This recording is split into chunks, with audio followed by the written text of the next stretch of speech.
Bruce, congratulations. I hadn't seen you since the big job promotion. I was bragging on you today. Oh gosh, well thank you. So I hope all of you are doing well in terms of career wise and things are going good. I hope everything's going well with your consultancy. We'll talk about that in a few minutes. And so the first thing I wanted to cover with you tonight, I don't want to have to spend too much time. I appreciate you being with me mostly.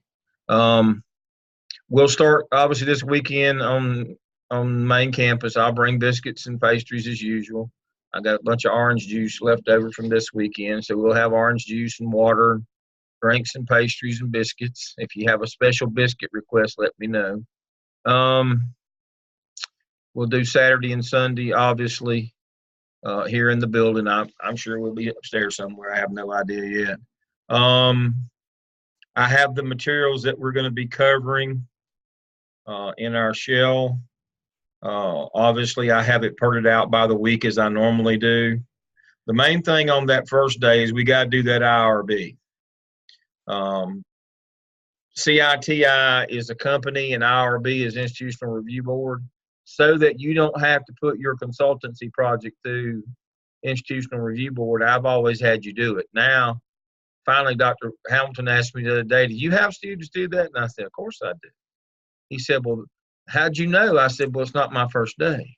I knew that if you didn't do an IRB and get certified in that, they'd make you go through that process for your consultancy. And so we will, there's Jay. Yay. Hey, Jay. So we're going to cover as many of the terms as we can.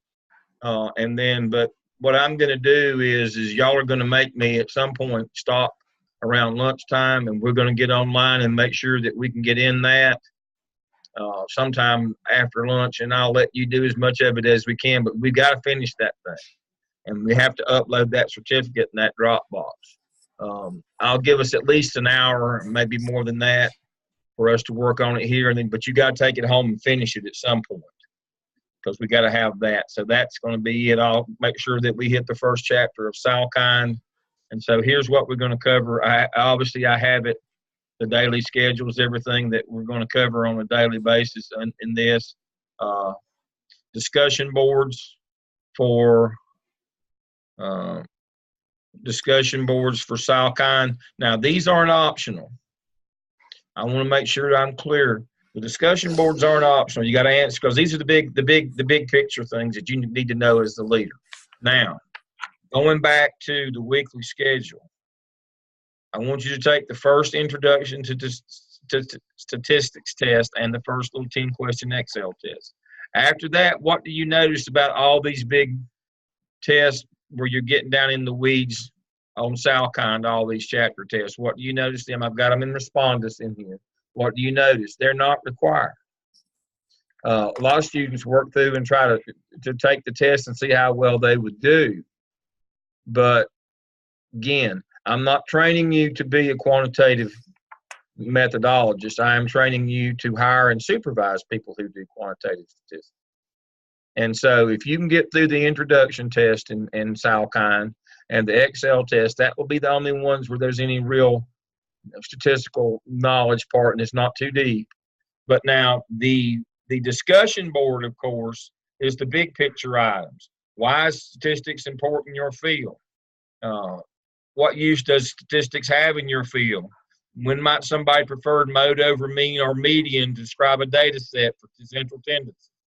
You know, the three measures of central tendency are mean, median, and mode. They're different. They're not all just the middle. Why is standard deviation considered to be an unbiased estimate? You'll have, these are big picture. I'm not going to ask you to calculate standard deviation or variance, which is just standard deviation squared. We're not going to get too deeply into the calculus. I need for you to know when and how to use these things, not so much how to set and calculate them. So you have your chapters in Salkind. You have your Merriam, which is your qualitative work, interviews, qualitative being interviews, observations, documents. Quantitative data gets derived from a validated measure like a scale or a watch or a test or an exam. There has to be a metric. There has to be a right or wrong answer. 2 + 2 is 4. That's the right answer. That's quantitative data. Qualitative is interviews, observations, and documents that you might review. So I have questions in here for Miriam on that. And then you have questions on Royce. The Royce is a test on program evaluation. And then you have some AIRS questions on Super Crunchers, which is one of my favorite books of all time. And then you have some questions on keeping up with the quants. The AIRS book is quite enjoyable. If you can, get the audio version of it and listen to it. It's just, when you're riding around, it's a lot of fun. You'll enjoy it. The quants book's okay on audio. I listen to it from time to time before I teach the class. But those two books will add a lot of value. They'll explain a lot of things that's going on in the world if you don't understand Cambridge Analytica and data analytics and data theft and data mining and all the stuff that's going on. When you read or listen to those two books, society will make a lot more sense to you. And the scary part is that Ayers wrote his book 12 years ago and told you what was going to happen. And of course, he was right. So you got to do your discussion boards again. The Salcon test beyond the introductory test, or those are up to you if you want to do those. I have your class materials, your syllabus, your weekly schedule, case studies. You know how we do case studies on Saturday mornings. We're down to 5. That's not much. It's kind of hard to get groups of 3 out of 5, isn't it? Y'all want to do them as a 5-person group, or you want to split up into 3 and 2?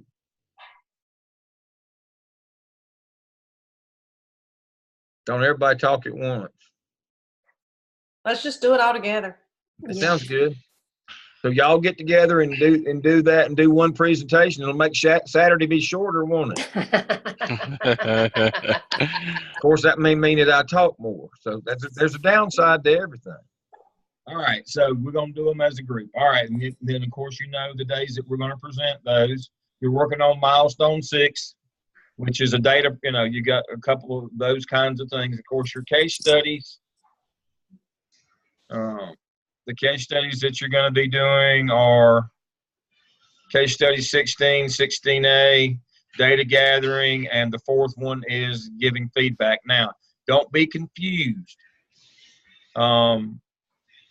When you read case study 3, it will have you pick one of these 3 as the sub case study.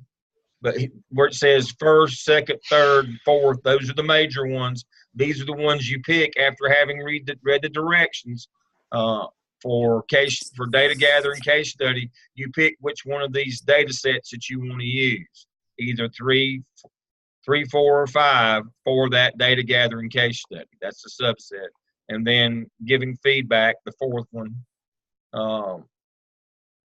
And we'll decide at the first class meeting, so y'all decide y'all want to do it as a group, and that's fine with me.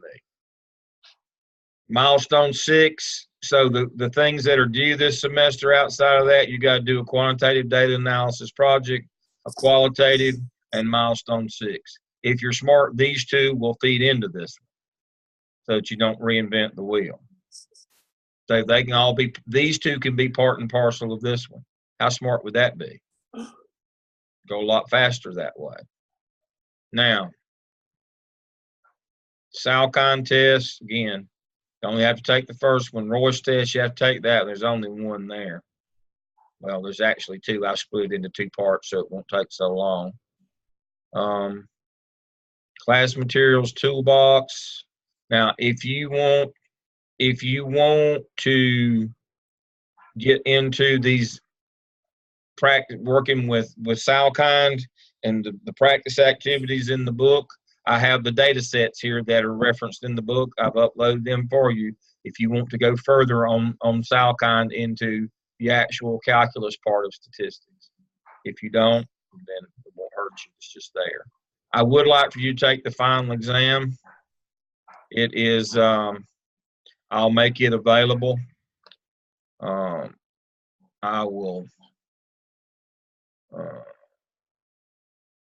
I'll make this thing available. This is the 20 things that I really hope that you know at the end of this course. but I will make that available between now and then. All right. So, and it's things, I mean, you can look at it at any time. Multiple choice. I mean, these, and you can go in here, you can take it as many times as you want to. And I'll make sure that it's working for you when you get there on the final exam. Data sets are there, class materials, the PowerPoints for Miriam. I've got them there. I've got what we're going to do on all of our classes. You know what chapters we're going to be covering in terms of, I'll try not to just sit and read the PowerPoints to you. I'll try to have a lesson plan that incorporates those. So that's pretty much it. You just make your points and everything's good. Let's see if there's anything I've missed in course overview. These three books and then the two ancillary books. I think that's probably it. I've got some previous Zoom videos here. If you want to see what some of these case studies look like that I've done in the past, I don't know. You've done them with me, so you really don't need it. But you know how the process works. But if you want to see some of the ideas that some of these people had, you can go back and watch these if you think that would be helpful to you. There's no secrets here. I'm just interested in the output. There's no big surprises or secrets. All right. Okay. Anybody have any questions? I have a question, Dr. Lamb. All right. Yeah. On the discussion board. So it looks like it's a lot of just like answering the questions. Is that just me giving a response, or do I have to then respond to two people too? No, I don't like that respond.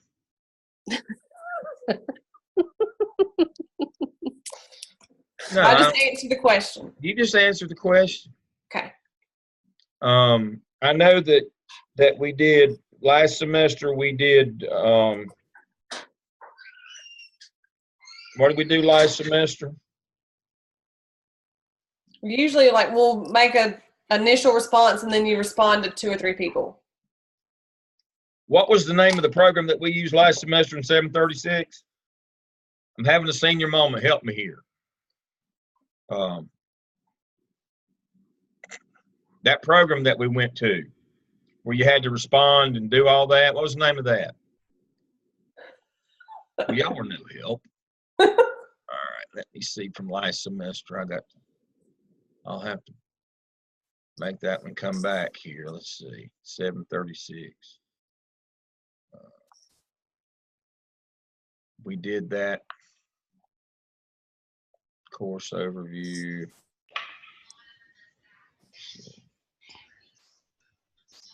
What was the name of that program that we used?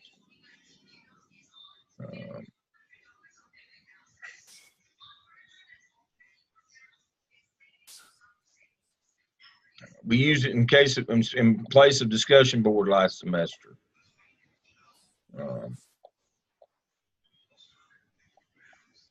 It was a chat device that Dr. Hamilton introduced. Who'd y'all have last? Y'all had Dr. Jones. We had Dr. Jones. So y'all didn't do it? No, we did the regular discussion board. Yeah. Okay, y'all just did. Okay, well then good. Then I'm not going to have to break any bad habits then. Okay. We used a different product last semester, and I'm having a senior moment not remembering the name of it. But it forced responses, and you had to dig deeper and do all that stuff. But just respond to the questions is all I'm really interested in, is that you respond to the questions. And if you read, you'll obviously, when you go in, you'll see other people's and read them. If you want to respond, that's fine. But, I can only read I agree with Bruce 4 or 5 times before I get it. You agree with Bruce. It's okay. No, I'm more interested in, this is more a conversation between me and you. Now, having taught 736 last semester, I tried to explain to students on a regular basis. 736 is about students. It's about you. It's about your own personal discovery. It's about finding your own path. It's about strategic, about change and strategic planning and change. But it mostly was about you reading and figuring out who you are and what you want to do and those kinds of things.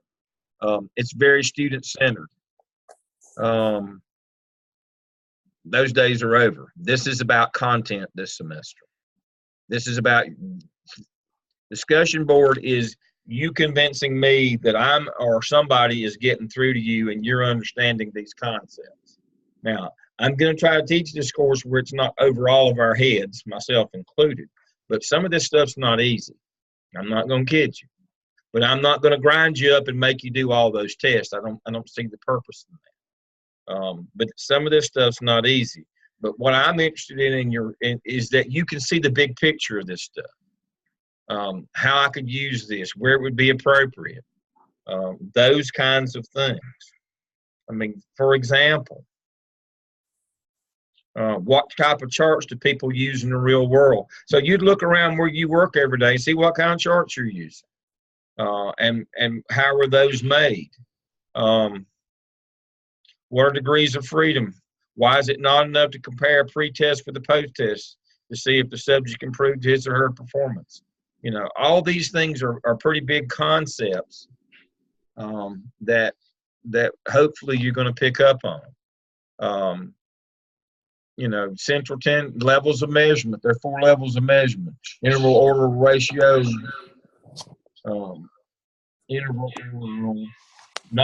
nominal interval, ordinal, and ratio. I missed the first one. What's the difference in those and when do you use them? I mean, I'll never forget, I might have told you this story before. My favorite story on levels of measurement was the world golf ranking, the world golf rankings, back when Tiger was in his heyday. And Tiger was 1 and Phil was 2. Well, that's ordinal. That's order. He was 1, Tiger was 2. But the truth is, if they had done it as an interval, you could have seen how far it was between the 2 of those. They made it seem like it was a duel in the desert every day and a battle in the sun, and they're neck and neck, when in fact Tiger could not play for years and still Phil could never pass it. 1 and 2, in terms of ordinal, the order of those looks close. If we'd done an interval ranking, if Tiger had been 1, Phil would have been like 1,000,001. That's how far apart they were points wise. But that doesn't make for compelling drama on TV or a good story. So we used ordinal as the level of measurement. Tiger's 1, Phil's 2. Well, he passed him this week. He couldn't pass him if he'd been on a motorcycle. Wasn't going to happen. They were literally millions of points apart. But that does not make, if we did an interval, that does not make for a compelling story. I tell people all the time, I'm number 2 at the house behind the dog, but I'm way behind. It's not like we're like one, we're that close together. I'm here today, and the dog's way in front of me. So those kinds of concepts. I mean, when you look at something and say, well, that's fairly simple, that's straightforward. No. One of the things that you have to understand is it gets a little bit deeper behind these concepts, and that's what I'm really interested in, is that at the end of this, when somebody's pulling your leg.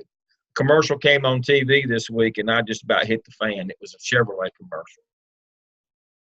Wouldn't you know, within 10 minutes on my Google feed, there were people on there like me losing their mind over the Chevrolet commercial, that they were completely misrepresenting the data and just shameless about it. They were using qualitative data, people's feelings about reliability, rather than the number of times that cars had to go back to the shop. Now, you were trying to determine reliability, which would be most appropriate measure. Qualitative, asking people what they think, how reliable their car is. No, people are not going to tell you, I was an idiot for buying this car. They're all going to tell you that I made the right choice. But the the real measure of how reliable a car is how many times it has to go in for service while it's under warranty. That's the metric. That's the industry standard. That's the acceptable operational definition of reliability. The number of times that your car has to go back to the shop under warranty. Now, we can't talk outside of warranty. Because the warranty is your guarantee of reliability. They're telling you that for this long and this many miles, this car will be reliable. If it's not, we'll fix it for free. After that warranty's up, they make no claims of reliability. So the measure, the validated measure, is the number of times you have to do warranty work. Chevrolet would lose that every day against Toyota and Honda. So they sent out a survey. But here's the trick. They waited until there was an airbag recall on Hondas and Toyotas that made it look like that their vehicles were unreliable because they had an airbag that had nothing to do with Honda or Toyota. And so they're presenting that as real data. But even so, even if there hadn't been that issue with the airbag, it would still just be people's opinion. But they presented it as fact. That's the kind of thing that goes on in the real world all the time. We have hardly any ethics anymore about data. We just make it up as we go. Or we invent some scale or measure, or we ask people's opinion and we act as if that's fact. When in fact, there is a way to measure reliability. We've defined it. It's the warranty period and how many times it has to go back. Real simple. We count the number of times. Those are the kinds of things that I hope that you will learn and that you will understand is folks are trying to manipulate you, especially as leaders of organizations. And they're couching their data, they're covering. For example, David will get a kick out of this. So I'm on the finance committee. So this fall, they did not present the budget. They presented the audit report to the finance committee. Does anybody know what the audit report in actuality does? It just speaks to your systems and your processes. Doesn't have anything to do with your balances. So the argument is we're fine financially. We've got to make some changes for the future. We can't continue like we are now, but we're fine right now. And their metric was the audit report. David, does the audit report have anything about balances or what historical or how much money you're losing or how much money you're making?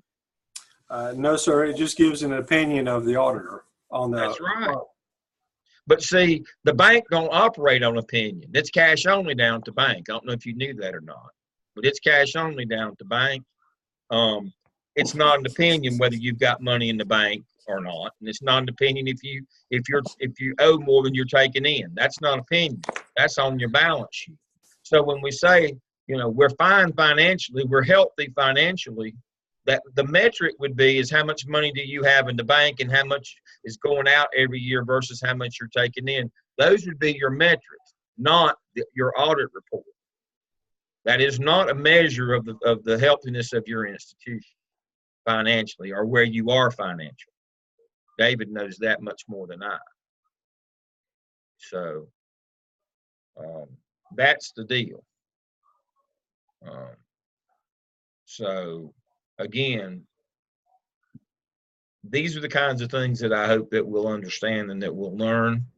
And we will do some calculus. It won't be overwhelming. We will not use SPSS as our analytic tool. We'll just use Excel. As long as you understand the difference between formulas and functions, we're fine. Functions, what you want to do. Formula is a preset that's already in Excel that you can use some of their preset formulas to do the functions that you want to do, or you can write your own functions on a spreadsheet. And you can do pretty much anything in Excel that you can do in SPSS if you know how. And so the book, make sure the Salkine book that you get is Excel based and not SPSS based, because Excel is what we all use on a daily basis.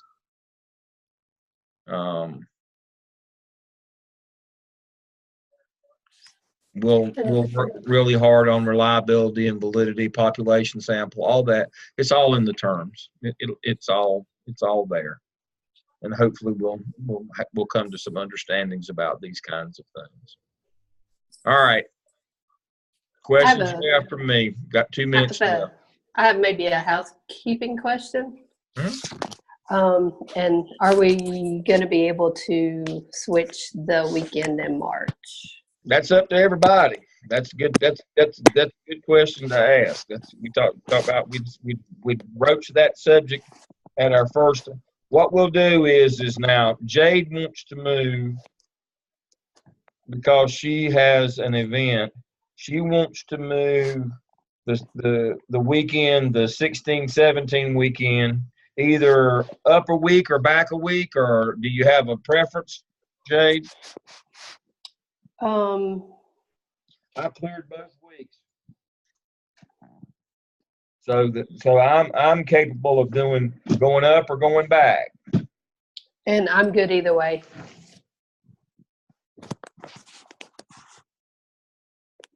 So you folks think about it. If you don't want to change, then we won't change. But if think about it. If you got, go home, because I know some of you probably don't have your calendar right under your hand. But look at that. We're looking to move either to the 9th and 10th or the 23rd and 24th. If you can do it. If we can't, that's fine. If we can, we'll do that to accommodate Jay. All right. So we've got it out there now. All right. And we'll talk about it when we're back together face-to-face this Saturday. 9 o'clock, biscuits. Anybody have any special requests? Get something besides biscuits? I don't know if there's anything else. I guess I could come through Forest City. I guess I'm coming from that direction. I don't know if there's anything other than biscuits that you'd want.